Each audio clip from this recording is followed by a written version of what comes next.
am I forcing this occurrence to make sense? Mm-hmm.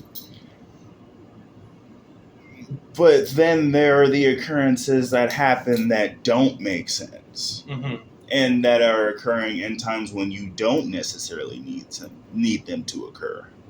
Okay.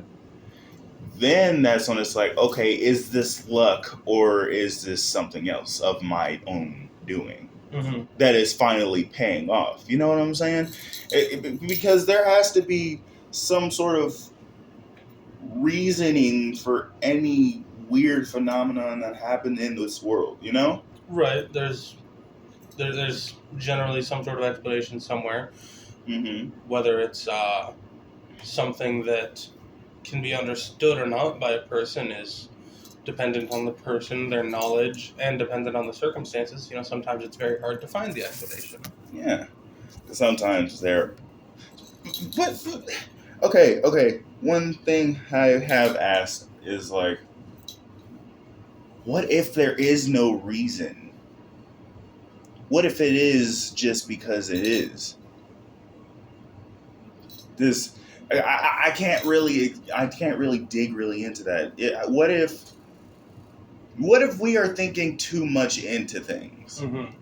What if, for example, what if circuitry and electricity, what if all that goes together and coincides together just because?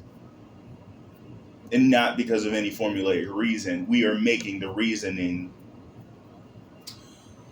So your suggestion with this thought would be that, like, formulae, theorems, that sort of thing are all things that we are using, that we're forcing onto something that doesn't necessarily actually fit it? Yes. Okay.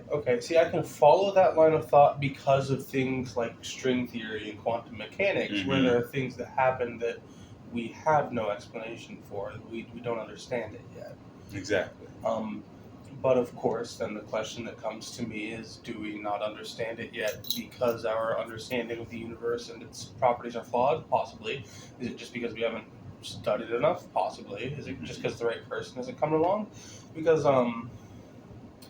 I might be wrong here, but as far as I'm aware, Einstein's theory of relativity, as far as I'm aware, people kind of thought that it just it was just like such a far out there concept. It's I guess a similar example maybe is Hawking radiation from black holes. Yeah. That kind of thing. What's the... I can't remember the right term.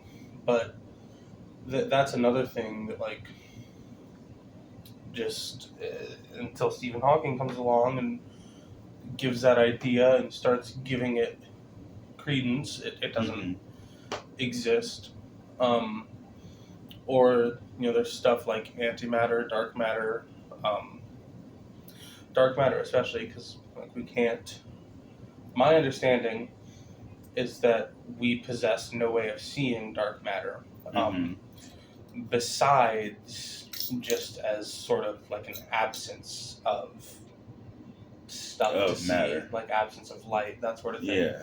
So I guess I'm kind of going off on a tangent here, just to say I can kind of see where you're coming from. Yeah. No, I can grasp that.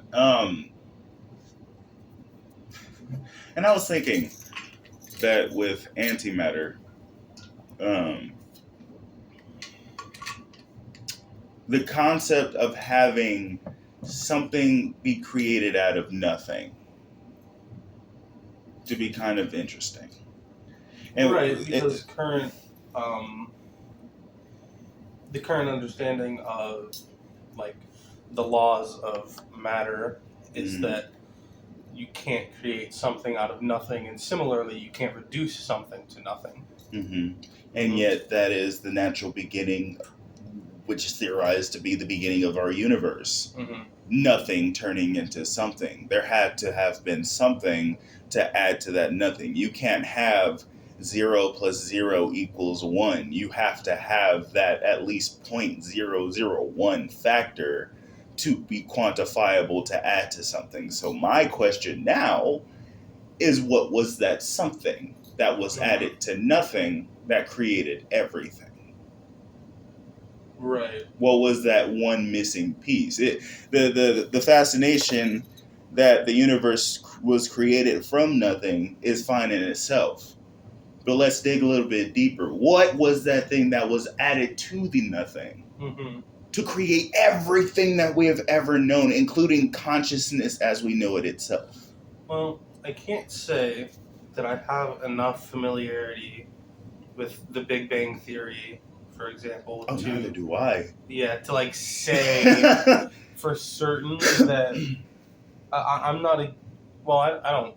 My guess, from what I recall, from some readings about it, is that we really don't. It's one of those things that like we don't really know. It's just our best guess based on what evidence we can see in the universe of it. And that's fine. You have that there's evidence, but it's very minute evidence. It's very small evidence.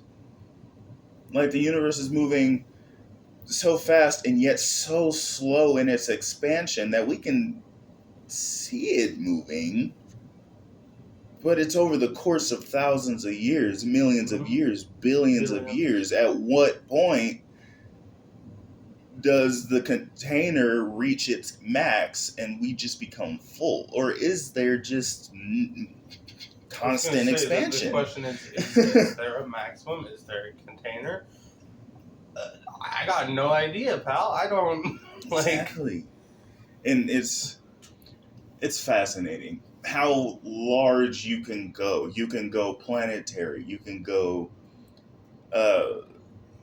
solitary systems, like entire solar systems. You can go galaxies. You can go galaxy clusters that go out to universes, that go out to omniverses and universes and multiverses. It never ends. And at what point does it end? There has to be one straight continuum that holds everything. And I feel like if we can find that continuum. Are you thinking of something like a Mobius strip, for example? Yeah. Okay. Something that comes back to itself. Something that forces history to repeat itself. Something that inevitably causes the end of the universe and yet the beginning of the same universe. And something that supports my idea of that is black holes. We know that black holes essentially inhale everything, including light, inside of its gravitational mass, and keeps it down there and makes it unable singularity, to push that's out. The word I was looking for earlier. Yeah. Inside of the singularity. Yeah. Because the gravitational force is so strong that it pulls in everything. Exactly. And it can't push anything back out. Well, yeah, nothing's going to pull it out because that gravitational force is so strong. However, nowadays, we have found that there are light holes. Have we? Yes. And they are quintessentially the opposite of black holes. They spew out innumerable amounts of mass and object. Yes, of mass and light and objects, and they come out. White holes. Hypothetical region of space-time, singularity that cannot be entered from the outside, although energy matter. Interesting. So, what I'm seeing from like this is that it's very much hypothetical, but like one hasn't been found. Okay. Anyway. Yeah. Continuing. So that idea in trying to find one of those, it's like, well, if we do find a white hole, that would be the end of a black hole, would it not? Because the objects are going in a black hole and coming out a white hole. I suppose that is like definitely a hypothesis to have, because otherwise, based on our current understanding of matter, that light information and matter that is leaving a hypothetical white hole could not be created from nothing unless our current understanding of the state of matter is completely wrong. Exactly. And if it is right, then we have found our first wormhole. Yeah. And our first stretch into the universe, into intergalactic travel. It's a very interesting idea. Of course, the obvious problem is that it all hinges on if. Yeah. Yeah. One day it would have to be found. One day it would have to be, either a photo would have to be taken, or some sort of seismic information would have to be grasped from that in order for the information to be caught. But I think it's way out there. I think it's too soon and too close for us to look within our own universe. Do you think it's like outside of our observable universe then? Yes. Okay. And not just that, I think it's beyond our grasp of technology as of right now. I don't think we can look far enough into the far reaches of space and even time itself, since we know that they correlate and correspond. There's no amount of time and space that we can look far enough to be able to see one of those things, I feel. That's an interesting theory. I was going to say, personally, that, let's just assume momentarily that a white hole exists. Okay. So a lot of people would probably, actually, for the sake of this, let's assume that it's still hypothetical, it's a debate. A lot of people would probably argue, in my guess, based on experience talking to people, that, if something like that existed, surely we would have seen it by now. Yeah. However, the space is so vast and a lot of the time empty, largely empty, that I think that if one of these did exist, it would probably be a miracle if we had found both black holes and a white hole. However, that's not enough to say that they might exist. It's kind of but it's an interesting thought. It is a very interesting thought. I think about it often. I even look out into the stars sometimes at night to try to hope to see something strange. There have been a few times when I have seen a string of maybe 5 to 7 lights, though, just in dot formation, and they're moving across the sky. And then as soon as I get close to them, I run towards them. I get close to them, they zoom away and they're gone. What do you mean get close to them? As soon as I feel like I'm close to being underneath, or where I think is underneath this thing, it seems to fly off or dissipate or disappear or wisp away or something. Yeah. It's strange, and it makes me feel like it's an illusion that I'm seeing, an optical illusion within myself that I'm seeing, but it's not. It makes it seem like it's not. I was gonna say, because when you started talking about that, my first concern is that oftentimes, the way our brain works, it fills in what we expect to see. And so even if you subconsciously convince yourself somehow that oh, this is the night I'll see one, there's a chance that your brain starts connecting dots that aren't actually connected. Yeah. And so my first thought when you started talking about that is stuff like implicit biases and convincing yourself, even unknowingly, that there's something there, and it could all stem from maybe one strange light, I don't know, maybe it's an airplane and you don't notice it blinking or something, just as an example. I'm not saying this is what has happened. Mm-hmm.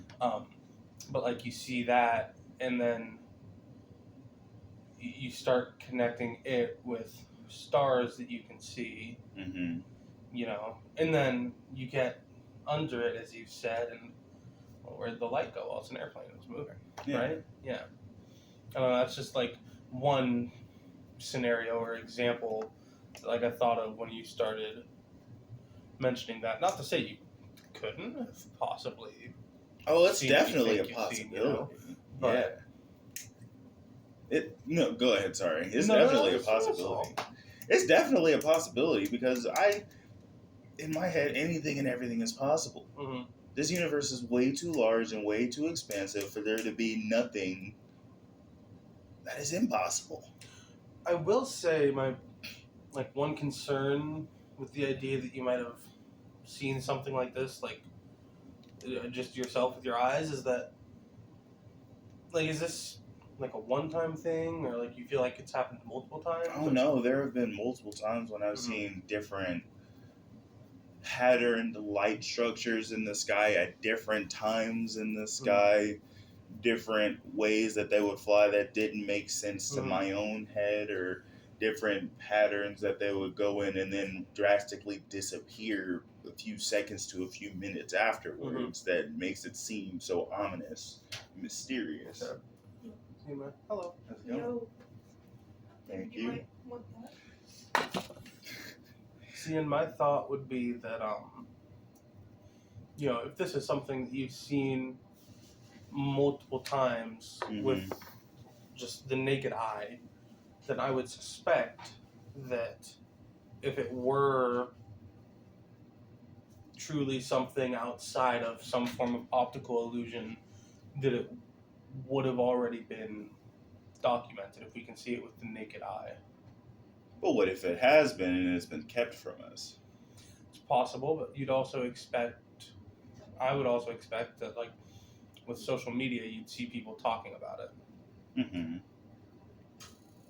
But at the same time, like, let's get into this one. What if everything that we are posting or watching is being monitored and even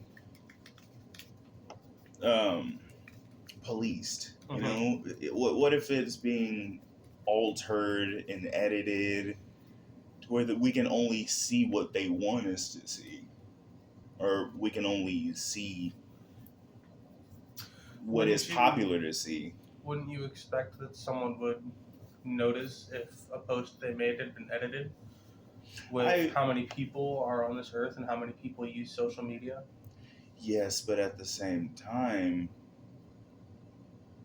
what kind of power do they have in order to say anything? It's not like there's a hotline you can call and be like, hey, my post was edited for media use in an incorrect way, unless you gather some sort of following yourself and go on a rant on yourself, and get a fan base that way. Then you might have some sort of say, because then you have a fan base behind you of thousands to millions of people saying the same thing that you are. So my thought process as well would be, do you really believe that there's any group out there that's really powerful enough and unified enough to pull off something like that? To pull off, like, a mutiny against the editing of... Or no, like, to pull off this, like, Orwellian 1984-esque memory hole type of thing. Like the revolution and everything? Or... I'm thinking more just in terms of, like, editing that comment and then, like, either convincing a person it was never edited or silencing them in some way. Because I'm not convinced that there's a group out there that's powerful and organized enough to do that, personally. I do. I genuinely do think that there are organizations out there that take a hold of popular artists, not just within social media, but within the political standpoint as well. And Well, there I don't have... are. So for one example, the main one, the Illuminati, right? I don't know if you've seen the Super Bowl. Have you seen the Super Bowl? Nope, didn't even know it was happening on like the day it happened, and someone was like, "Hey, are we doing this tonight?" And I was like, "Why wouldn't we be?" And they're like, "There's a Super Bowl," and I was like, Oh yeah, "That's crazy." sports Anyway, bowl. yeah, we are.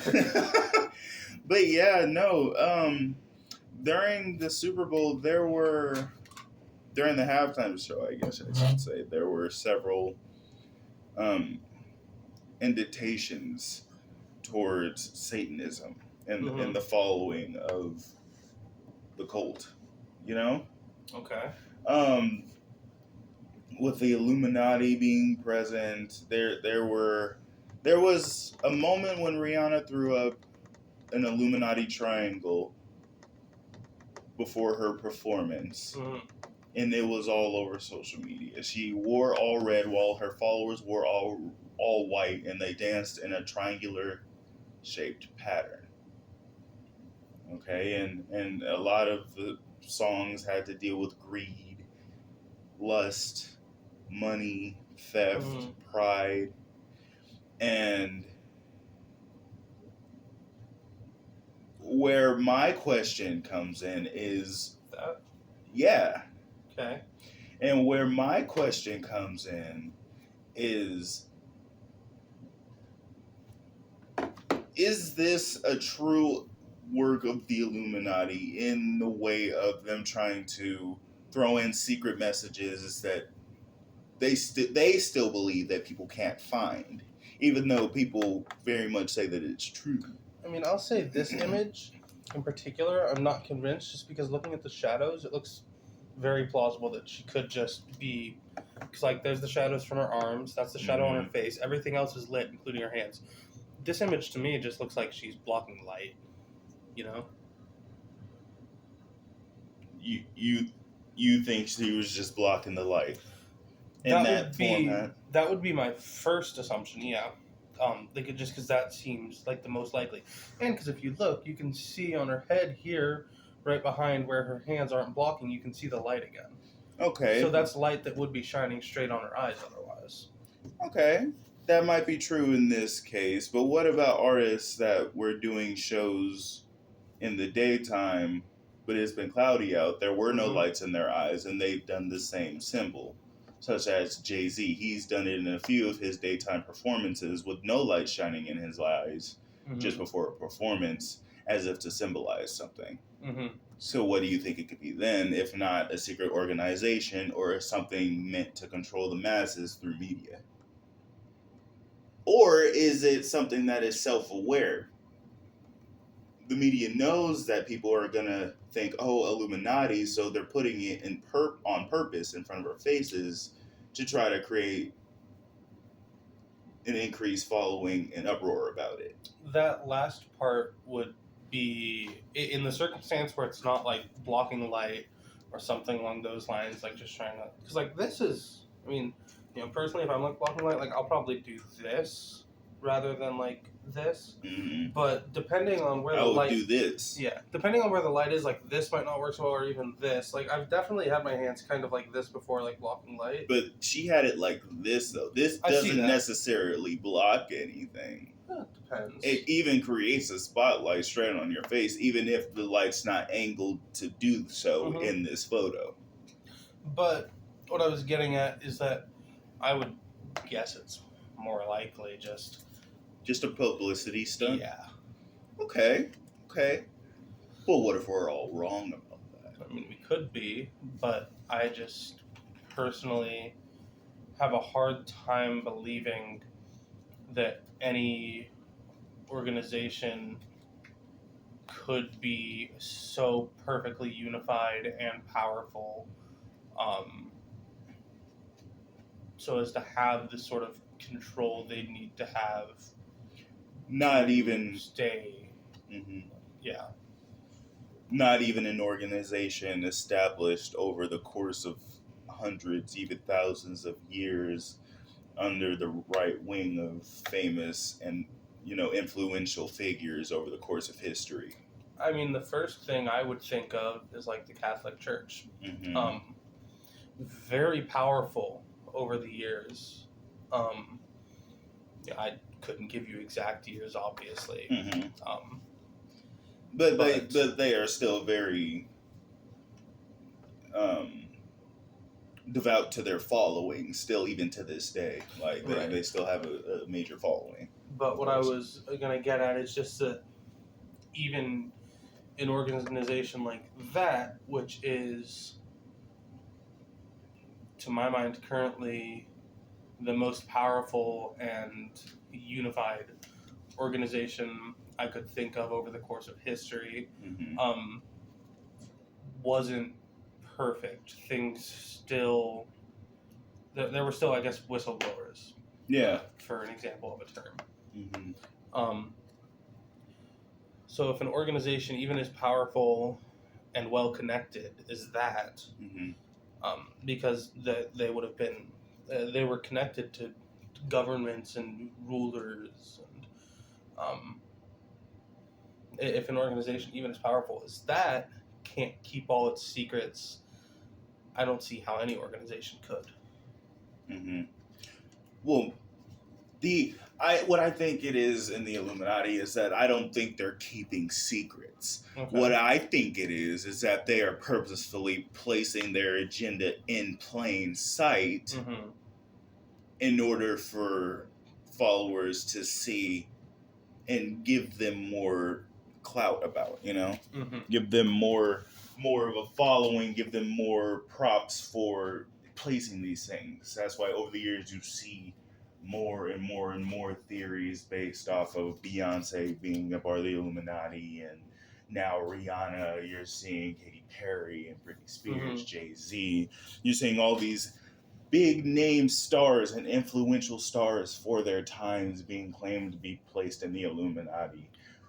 And you know why else I could envision people claiming that? It gets clicks. yeah, It gets people to look at content. So, and I can see that as well. Yeah. I could totally see that being a clickbaited format of being like, hey, watch my video. This person has just joined a secret organization that's ruling your money and your watch time. You know what I'm saying?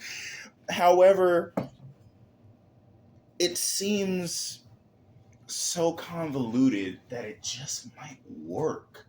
That not only is there an organization that's hell bent on controlling what we see and how we see it, but how we spend our money, what we do with our money, how we obtain our money, and where we live at the same time. Because this isn't an organization that hasn't lived for that long. This is an organization that has lived for thousands of years, almost, I would say, to like 200 AD after Jesus era, if you were to believe in that whole thing,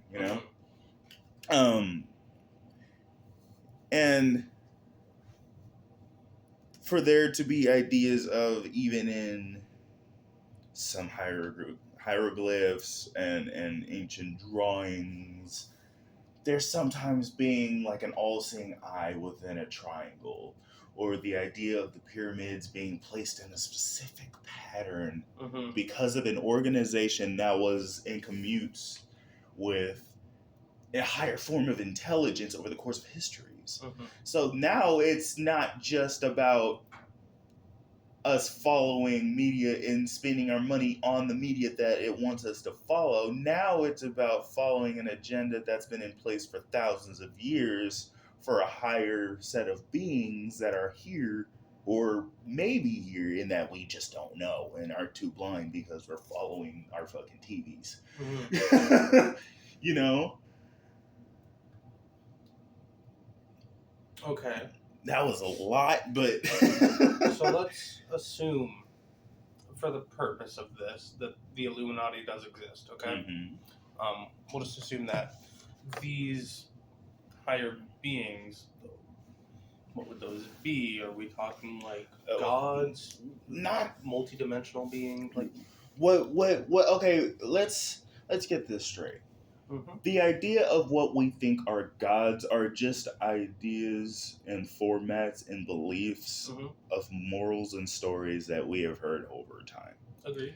That is what they are. Yep. The real idea of God is within all of us, the human experience and everyone's struggles and life experiences culminated together that create the idea of life.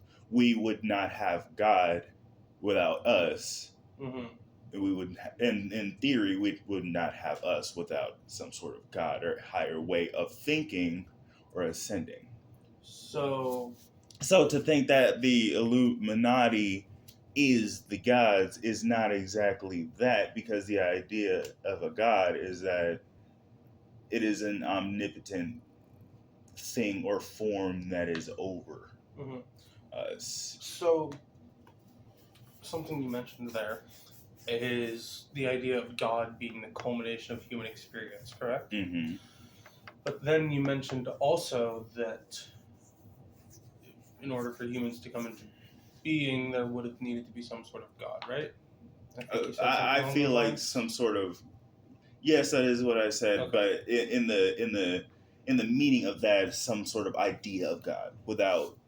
Without us, there would not be an idea of God, and without the idea of God, there would not have been, I feel like, a formulaic history that would have led us to this point. Because in some forms, the religion was also tied with political matters and states of being. So you're not saying like that physically humans wouldn't be a thing if not for the idea of God, but more like socially. And perhaps I'm saying in both. mentality. Both? In my belief, I'm saying both. So in my opinion, I'm saying both, but for maybe your opinion, I'm saying socially. One thing I'm just curious then for you is, to me, it sounds contradictory that if God is the culmination of human experience, that God could also be involved in the physical creation of humans, because there would be no human experience yet. And that's a fair matter to dig into. Me myself, I'm not really a religious person. I am, but I'm not. I'm more or less a spiritual person. Okay. So I would have to do more research into that. But that is just for some reason what I believe. It's just that one thing that's stuck inside of me. It's something that makes sense. There's a give and take within it, and maybe that's a biased mindset because of the way I was taught, but I wasn't even taught to doubt. I was taught to doubt God and Jesus and the beliefs thereof, and because I had these doubts and stuff, I've even went a little bit past that. So, but it's not a full doubt, Right. It's one of those things where it's like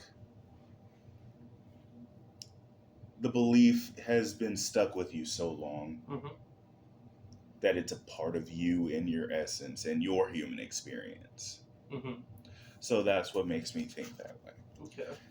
And so to jump back into Illuminati talk, I don't think that that's the idea of them following gods. I think the Illuminati is the idea of a very powerful group of people using whatever means necessary to take control over whatever is popular within that certain time era. Okay. Whether it be slaves in a time, or views in this time, or watch time, or a cult following, a base somewhere to form a country. There are different ways of forming power in different times that mean something. Okay. It just changes over time. That's what I think it is. Okay. I think to me, just the biggest hump, just even with the idea of the Illuminati existing, is I can't believe that it would be possible for an organization to be perfect over, you said, say, 200 AD, so over 1800-ish years. There's no way in my mind that any human-controlled anything Mm-hmm. could be perfect for that long. And that's the thing, though. I don't think that they're perfect. Okay. I don't think that it's a very so perfect Do you organization think to they're where they just can really keep good track. at covering up? Yeah, Okay. I just think they're very good at covering their shit. Mm-hmm. I think they're very good at gaslighting the main public. They Mhm. know what the main focus of most of what people are going to think Mhm. in a certain time, whether it's a time of crisis or a time of peace, a Okay. time of luxury, a time of recreation. I feel like they have a general understanding of how people think, Okay. and they use that in order to manipulate what it is that drives that time. Sales, which it is most likely, Mhm. because money. Okay. What was I? There was a. So my concern there is that, if I believed that, say I put myself in the shoes of that belief, right, and I believe that they're just that good at covering things up. Mm-hmm. Well, there's kind of, to me, a logical issue there in that I could convince myself of anything if I believe that someone's good enough at covering stuff up. I could convince myself that, like, mustard gas is actually, like, the best thing ever for you, and, like, world governments are all just covering it up because they don't want you to know. Which it is. You know? Obviously, very, very out there example, just to show the issue that I would personally have with that belief, and, like, what Mhm. would keep me from believing in that. Any further? Yeah. Yeah. And that's fine. It's out there. It's really out there. But that's what's so fun about conspiracy theories. Mhm. That's what's so fun about thinking about what if. Because we live in a world of what ifs. Every day is something random, is an Mhm. occurrence that we cannot potentially see coming. Mm-hmm. And it's fun to take a step in the right direction of trying to figure out a future, Mm-hmm.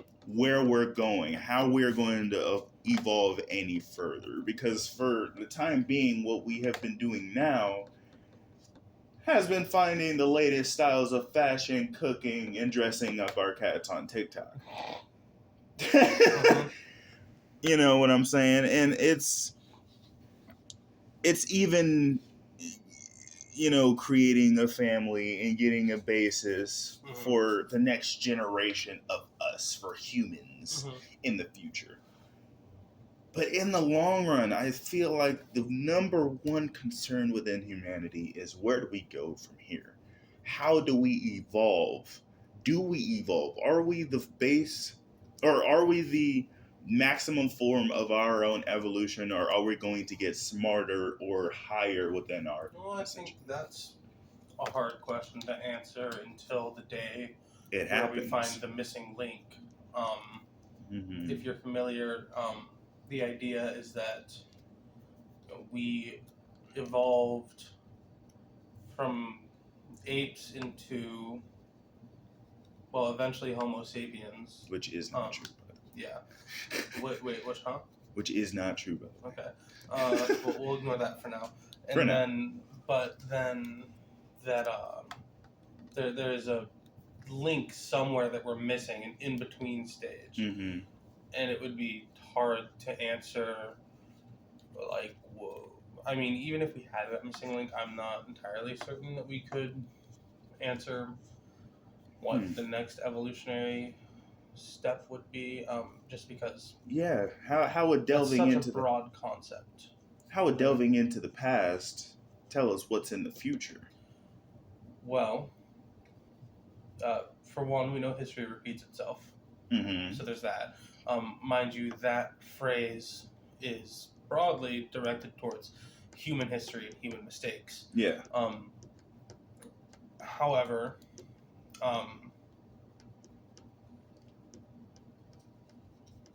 it would be a matter of like if we could figure out what had caused the first evolution and then the second evolution, like what environmental factors or such had caused that, then we could potentially get some ideas as to what kinds of things we could expect to cause some form of evolution, I suppose. Does that make sense? Yeah. Okay.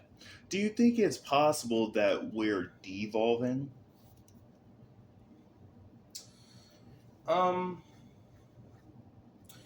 I don't know that I necessarily believe in the idea of devolving so much as it is evolving. Slower. Well, more like so.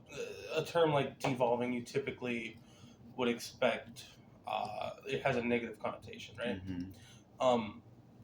But to me, I wouldn't expect that. You're not going to, with the theory of evolution, you're not going to evolve in a way that's going to take you be a hindrance to like within your current environment. Yeah. So I would say there's a possibility that we are evolving in such a way to become more reliant on our current technology and creature comforts and that sort of thing, but I wouldn't describe that as devolving. Rather, I would just describe that as evolving to new circumstances. Yeah. Mm-hmm. I can understand that.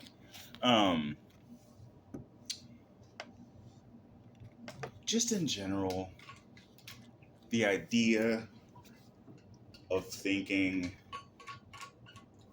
about realms of possibilities that have occurred or will occur or are occurring that go beyond our scope of understanding is just fun. Yeah. I like to go on YouTube and the occasional Reddit and see the conspiracy theories that are out there, see the photos and the videos that go with them, and to try to validate them. Because what if we are in a world where we truly don't understand shit? And our base understanding of everything is incorrect.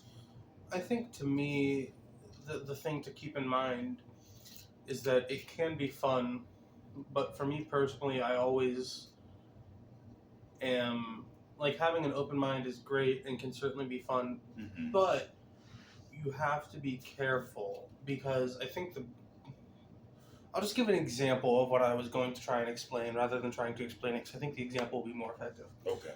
You're familiar with the flat Earth theory? Yeah. Sure. People, there are.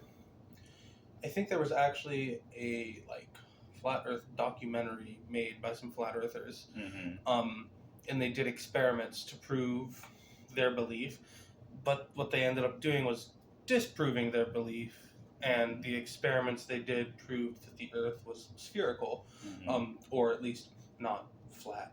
I think if I recall correctly, technically the Earth isn't actually a sphere; it's like a more oblong shape. Yeah. Yeah. But they basically disproved themselves, and then they went, "No, the experiments must be wrong," and then just continued with their belief despite disproving themselves. And so, see, that's just they're just a victim of their own hubris at that point. So to me, there's always a limit that one has to keep in mind with conspiracy theories. Of they can be fun, but you have to be really careful in my mind that you limit your fun you're having with the conspiracy theory and you temper that with reasonable conclusions, logical conclusions, rational thoughts, that kind of thing. Not to say that thoughts of conspiracy theories are irrational, just that keeping in mind the things that you know to be true, and there's something to be said for looking at what you know to be true and assuming it's wrong. Mm-hmm. Because I mean, that's in a way that's kind of how the scientific process works. Is you look at something that's proven to be true, and then you go, but what if? And then you test that, and then But what if this? Yeah. And then this? and then if you test that and the idea still holds true, Then you're a genius and you get a Nobel Prize. Yeah. Yeah. You know, it's been a long time, Pete. Indeed. I've missed these sorts of conversations, and I'd love to have you here on the Secret Gas Chamber again. Yeah, we'll see. It has been very fun. This is the Secret Gas Chamber. We'll see you later, Snack Pat. This is Pete and DJ Snacks signing out. Bye-bye. Later.